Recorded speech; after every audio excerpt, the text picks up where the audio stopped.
Today, you're going to learn how to sell white label SEO for your agency so that you basically build an agency that runs without you. And all you have to do is focus on selling. So, in this interview with Brittany from 51 Blocks, you will learn how to sell white label SEO, all the tactics and strategies to retain clients, how it works operationally, some of the benefits. And if you've ever thought about selling white label SEO, or maybe you're struggling operationally with your agency, then this is one of the best videos that you can learn from on my channel. And let's get straight into it. So, what's the best way to sell white label SEO? Yeah. And so I've thought about this a lot because I've been in white label SEO for 6 years, 6.5, and we have tried selling it different ways. And I think the best way to sell white label SEO is definitely structure. You have to remember that we're teaching people to sell a product that we've created, but they're not in our walls to train. So you have to create a product that is easy to sell and easy to understand by anyone who's trying to look at building a digital marketing agency. So structure expectations are huge. Something we did that was a game changer and very smart for retention with selling was to create like a win-win. How do we make this a win-win? And then our partners would swipe that and be able to sell it with those expectations. When we didn't have those, there was a lot of chaos. And as soon as we put those in place, it became like nice and smooth. And the last thing is like a good, reliable outcome. Your strategy in house when you're a white label company has to be sound enough that you're comfortable selling it across niches, you're comfortable selling it and having others sell it with a certain type of guarantee or somewhat of an expectation on what you can hit with your in-house strategy. So I think the reliable outcome is really big too when you're selling this type of a product. When it comes to the deliverables, how do you set those up front with something like SEO? Yeah. So we create sprints. We create 90-day sprints. We lay everything out knowing best practices. So something that we did really well at our agency was that we essentially defined what best practices were for today's algorithm. We of course adjust those as new things come out. And then we decided, well, in order to still make it very much customizable, which is what people look for when they have a specific goal, is that we will take that bucket task and we'll then transform it into something that's going to have a bigger impact for them in more of a specific way. So if I say you get a piece of content with this roadmap, what we do with that will be determined based on, of course, the audits and things where we're going to find the biggest impact for that type of task. Yeah, that makes sense. So then when it comes to selling a white label service, obviously there's got to be room for the supply you hire and then price that you actually charge the client. How Yeah. do you keep it all profitable? So we do this in a couple of ways. We, of course, are under the buy versus build, right? So we built our team. We decided that that was the smartest thing we could do was to create our strategy in-house, then train everybody in-house and make sure that everybody is following along. But there are certain elements that we chose to buy, certain software, certain tools that we use in order to also kind of pack a punch when it comes to getting good results. And so in order to remain profitable, we essentially decided that things that have I'd say the most impact, we're going to put more of our money toward overhead tools, things, training, right? Things that are going to make a huge impact for our results and for our clients. Things that weren't going to have such an impact, we decided to be more efficient with, to spend less time there, not put as much money towards it, stuff like that. So you really have to determine what matters most and am I going to buy it or am I going to build it? And when you can kind of decide on those factors, usually you end up with a pretty profitable model. Currently at our agency, we strive for 50% and we give that to our partners too. We say, double our pricing and you'll get a 50% profit there. And that's really what we try and make sure that we carry through. Yeah, I think when people sell SEO as well, the pricing situation, people have a tendency to underprice themselves, right? Yes. Especially if they're just getting started. But Yeah. it's typically all in the head. It really is. It's funny because I meet a lot of consultants. When we launched the Just Sell method, we opened our doors up to people who weren't necessarily established agencies. They were like freelancers, people who were just kind of in the game and trying to start something for themselves. And the number one thing I've always seen when they come through is that they create these massive plans for their clients because I think the consulting side is where they tend to ride and like they really enjoy that spot. But the problem with that is who's going to execute all of that, right? How are you going to execute it and still be profitable and not have all of this overhead or to be honest, your time really matters there too. So I tend to find that overcomplicating things is like the number one pitfall of a new agency owner or like marketing person as they get started. I would say the same when, in fact, it was better to keep things simple, especially the bigger you get, the simpler everything has to be, right? If it's Yeah. going to scale, if you're going to make it sustainable. Have you got any tips for simplifying the whole process? Yeah. I mean, I think number one thing I would say is know where you belong in your own agency. The overcomplication also comes from you trying to be in too many places at once. So when it comes to like simplifying process, making sure that we're being really consistent, we have a good output, things like that.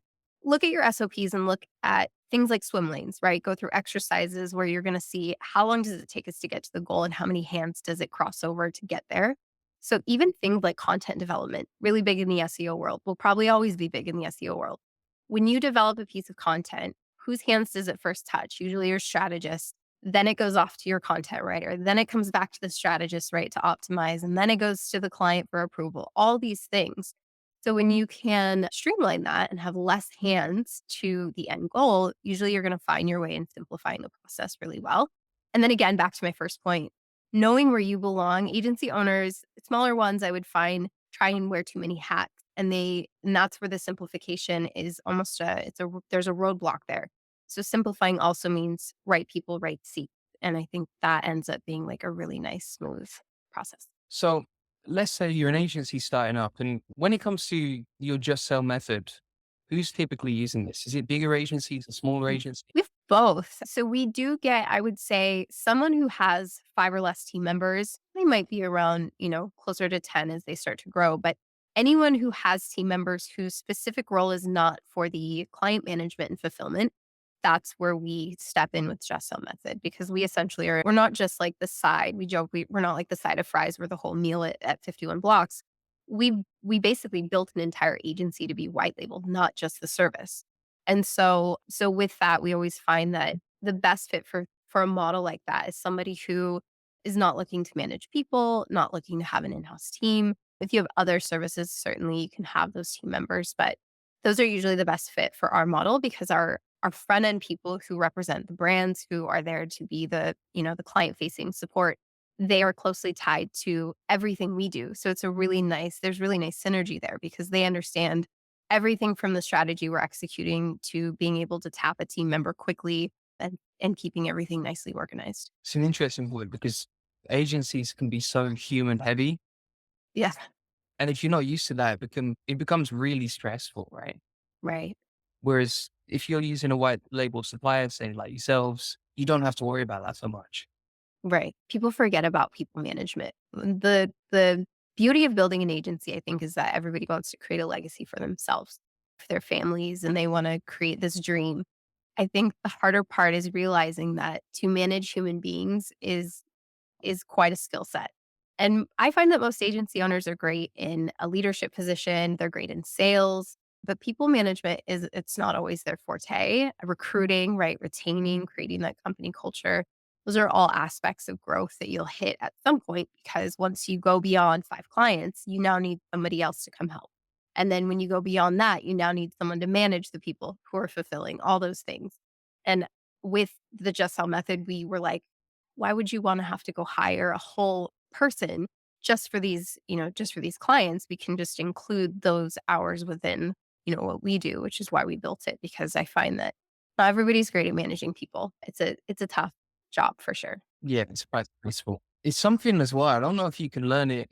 It's not like something you can learn on a course, like for example, Facebook ads, right? It's just experience and time and going through certain situations. I think you learn by different challenges along the way. Definitely. Talking of simplification, do you think it's better to have one service or multiple if you're an SEO? So this is where you have to really hone in on what you're great at. We have definitely sat back at times and been like, should we just be an SEO agency? It's what our bread and butter is, right? It's what we're great at. It's what we're known for. I think because the way Google works these days, it's becoming more pay to play at times. There's definitely a lot of algorithm updates lately. I do think there's a benefit in offering multiple services because you're able to hit multiple goals. And I personally like that for the retention side, and I like that for like just the positioning side. It's really you become more competitive. But you have to know your skill set. If you're not great at ads, you don't want to go selling, 30 leads in 30 days. So I think it's really about like knowing what you're great at and knowing that you have something that nobody else does. And then if you can tack on other things that can be a complement to that, great. That's why we ended up sticking with still doing Google ads and things like that, because to us, we felt like that's a really nice complement to the standard core service of SEO that we offer. That's an interesting one. So you feel like offering more services makes you more competitive and improves retention as well?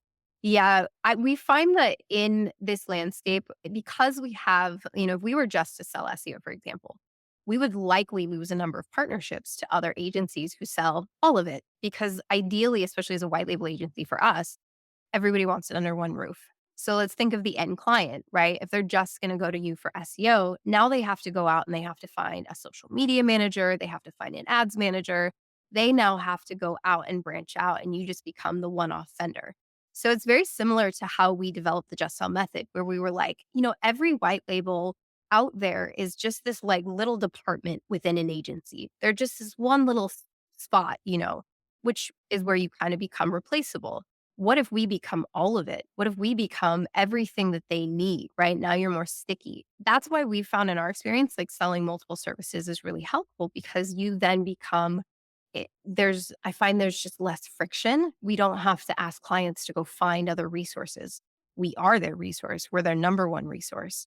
So yeah, I do find that having that, really know what you're really good at, capitalize on that, but then also have things that can make you stickier, that can make you be the all-in-one for whatever those needs are. If you had existing clients that you wanted to sell multiple services to, how would you approach that? So upsells, is that what is Yeah. that So what like, let's say, for example, you're an agency, you've already got a bunch of clients in and you're like, right, I'm going to offer more services, become more competitive, improve retention. What would be the best way to approach that with your clients and upsell? So in terms of upsells, I've always found the most genuine way to do it is to go after goals.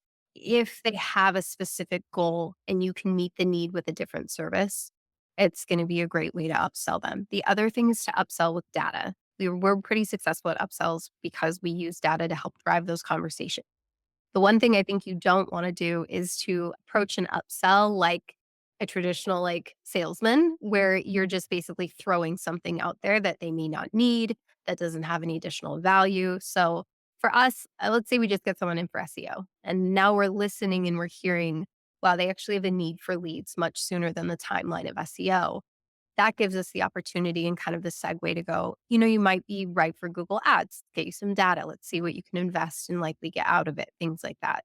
So I find that that's the best way to upsell: data and then goals. Let's make sure that we're actually upselling with purpose, and that those work well for us. So you say, like, for example, here's what you could achieve with Google ads, not only with SEO, based on the data.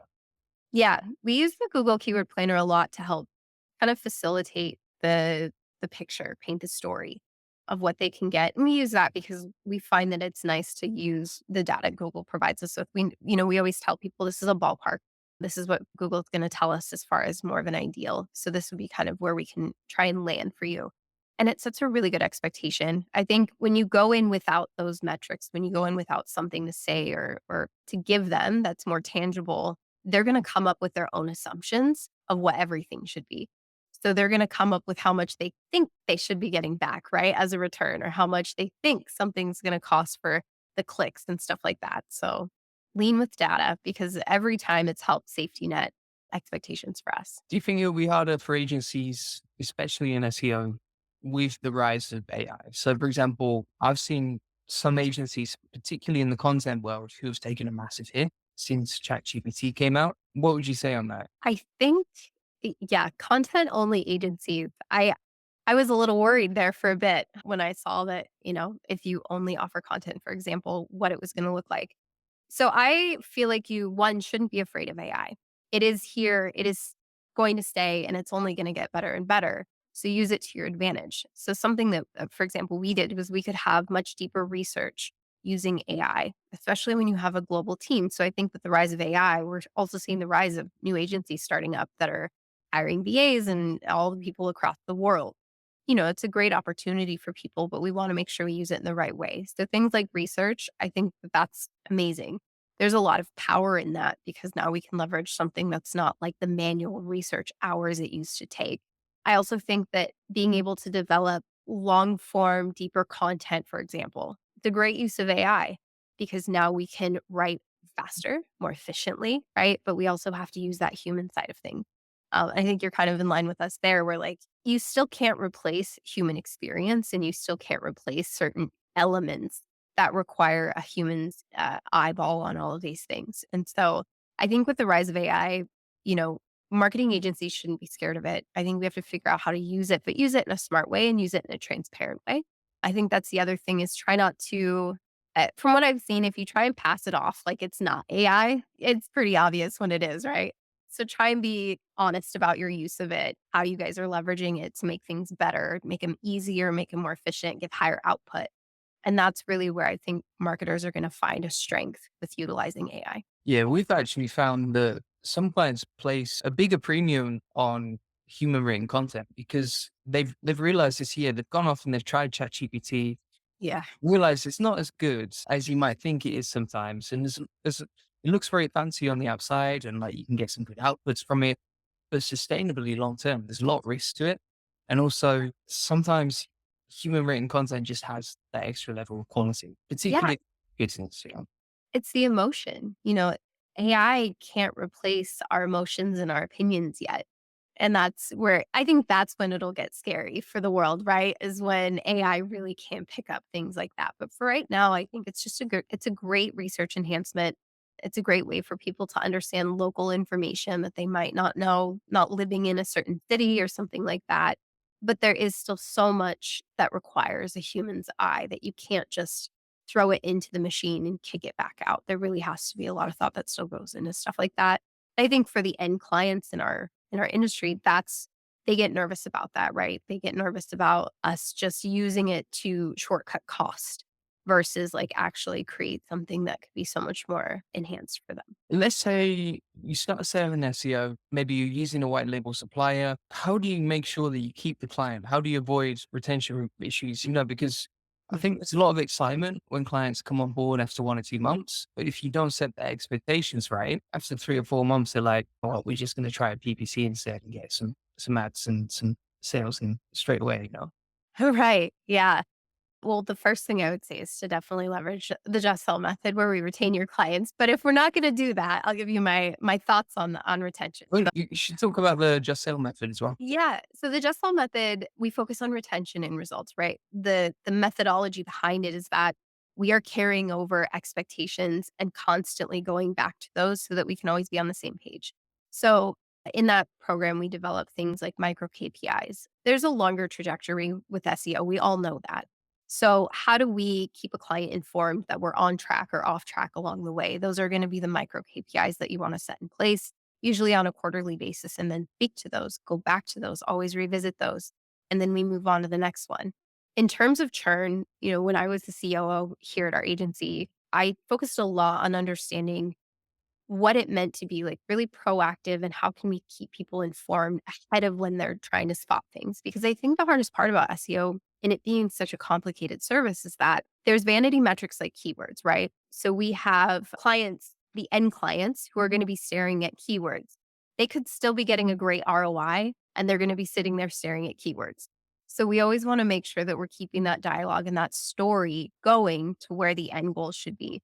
And so I think that's really helped us with our retention side of things because, and that's the way we educate partners as well, is that you should be focusing on micro KPIs and tell your clients everything. It's not in your best interest to try and be an agency that only shows the good stuff because I think clients know that that's just not how it works. So you really want to make sure that you are also being really open and honest about things that could be off track, what strategy you're using to get there, the highs and lows. It's natural, it's organic, right? Ebb and flow. And so we want to make sure we're really honest about that. And that usually helps to prevent any churn. Yeah, that makes sense. I mean, with the micro KPIs, I think one of the things that we found was number one, like you say, over communicating. So even just weekly updates and then just checking in with them every single day, every 7 days. Sorry, it makes a big difference along with account managers. Do you basically say, right, here's what we're going to deliver? And then afterwards, once we've delivered it, you say, we delivered on X, Y, Z, and here's everything we did so far. Yeah, we do. So we have consistent notifications every week going out to clients with deliverables that we finish, things like that. And so that's super important with the proactive touches or just making sure we're constantly keeping them informed. I find SEO agencies have higher churn when they only reach out once a month. Our agency was structured so that we were reaching out throughout the month, and it's like peppered notifications. All those little touch points make a client feel like they don't have to manage their marketing company. So we have found that the more communication we can help provide in any system, the better. And then we include everything from education on each deliverable to those monthly calls where we're like, hey, this is what we're currently working on, and here's how we're going to, continue pushing things forward.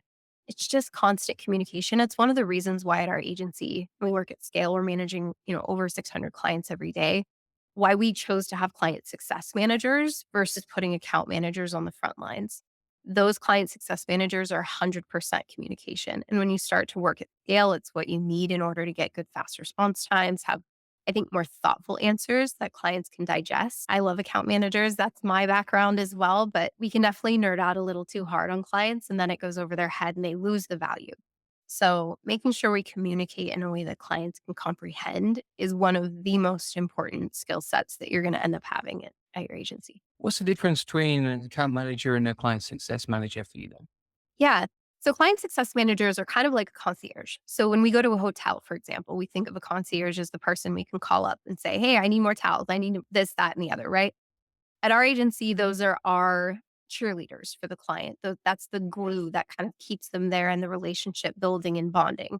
So that's what a client success manager is. When we hired those people actually for the purpose of having them be with white label clients, I really made sure to hire people who were empathetic, who had a really great level of communication and could be very clear and just had really wonderful personalities. They're warm, they're cheerful. Those are the people that are really going to make you feel cared for.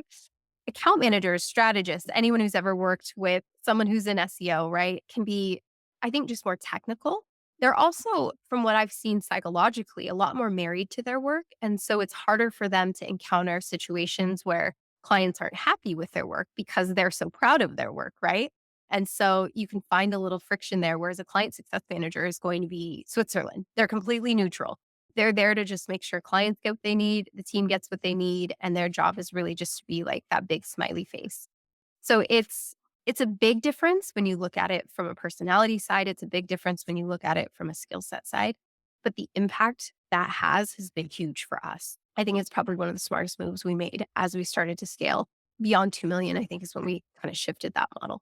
So what's your MMR like now, if you don't mind me asking? Yeah, we're close to 3 million annually. We also have 2 other agencies. So we branched out. 51 Blocks is close to 3. And then we've got whitelabelseo.io. We just started that agency. And then we also have Bionic WP, which is our hosting agency. We're building somewhat of a little white label empire out here, but all to serve agency owners. Have you ever hit a wall in terms of MMR? Oh, yeah. We've absolutely hit pain points.